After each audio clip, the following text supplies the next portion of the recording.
حبيبة عمري طفش الخبر وذاع وعمر القرى والحضر، وكنت أقمت عليه الفصول وخبأته فطول البشر.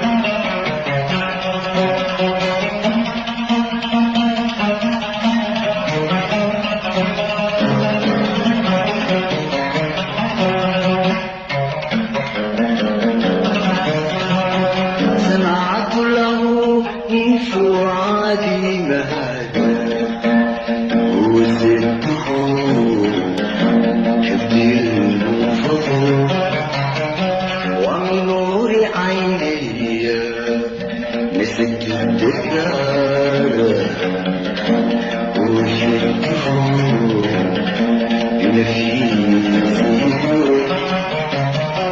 ومن حوله قد وقد كنت أعلم أن العيون تقول كثيرا،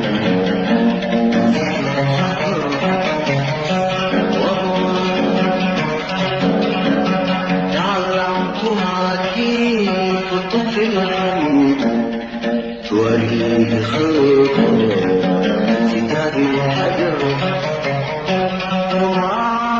مسرور نسيم ولا أشرشته بدور الغمر، ولكن برغم تفشى الخبر بكى وعمر الغرى والحذر.